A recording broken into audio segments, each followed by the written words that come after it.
Tamil junior November 1919. Get ready. 10 seconds.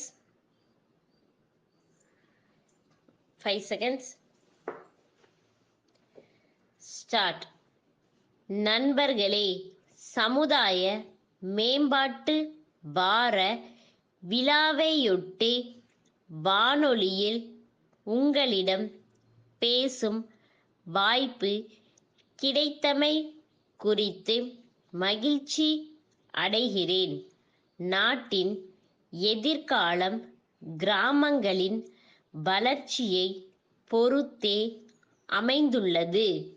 கிராமங்கள் முன்னேற்றம் கண்டாலன்றி உண்மையான பொருளாதார விடுதலையை அனுபவிக்க இயலாது.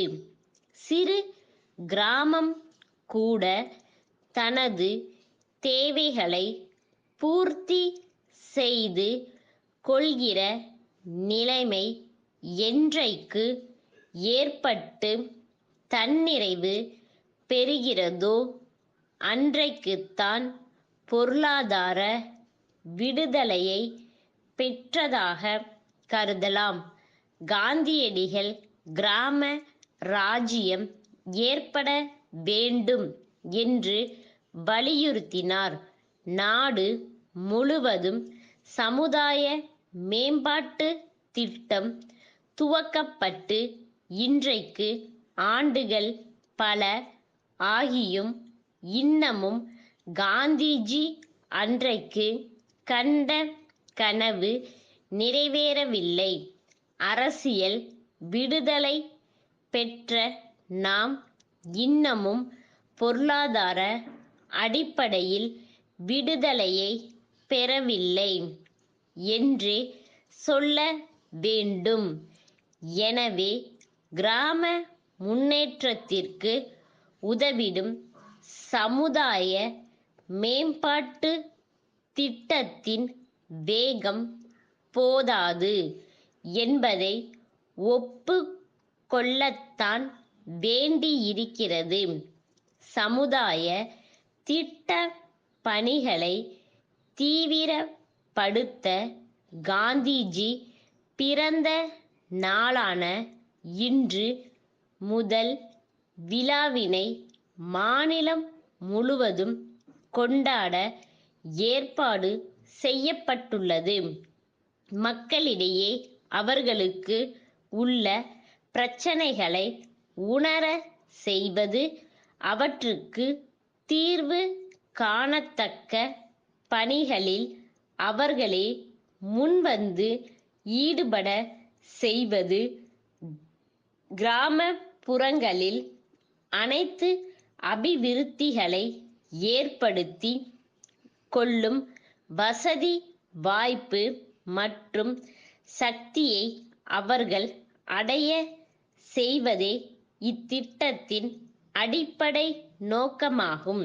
நோக்கங்கள் கிராம மக்களிடையே தெளிவாக விளக்கப்பட்டு அவர்களும் அவற்றை நன்கு உணர்ந்து கொண்டால் அதுவே விழாவின் வெற்றி எனலாம்.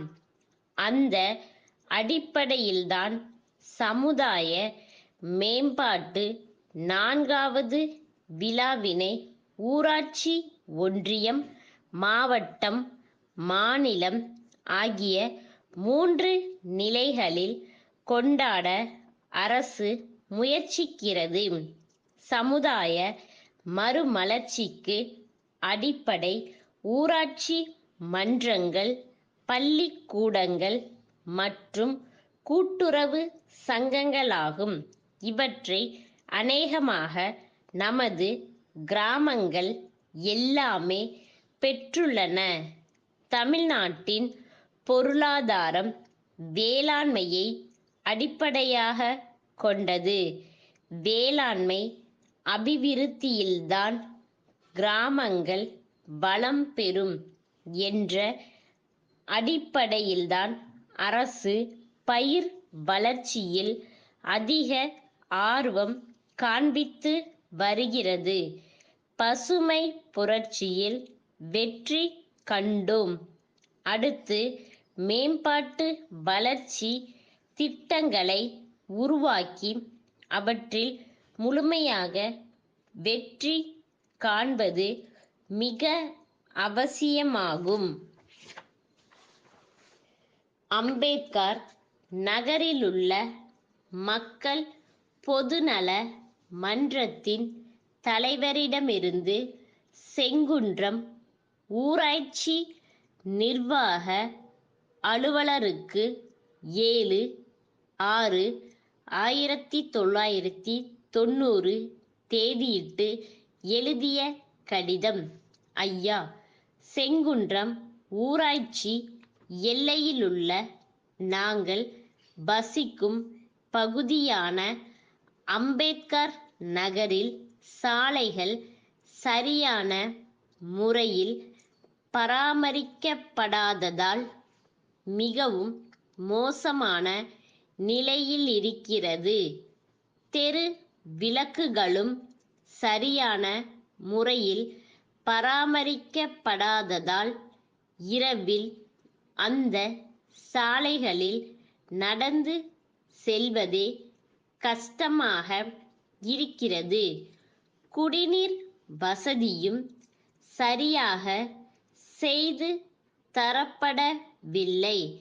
மேற்படி குறைகளை பற்றி இதற்கு முன்பு எங்கள் மன்றத்தின் சார்பாக பலமுறை கடிதங்கள் எழுதியும் எந்த நடவடிக்கையும் எடுக்கப்படவில்லை. ஆகவே தாங்களாவது இதில் தங்களுடைய மேலான கவனத்தை செலுத்தி எங்கள் நகர பகுதியிலுள்ள குறைகளை நிவர்த்தி செய்து தரும்படி எங்கள் நகர பகுதி மக்கள் சார்பாக கேட்டுக் கொள்கிறேன். தங்கள் நம்பிக்கையுள்ள ஸ்டாப்.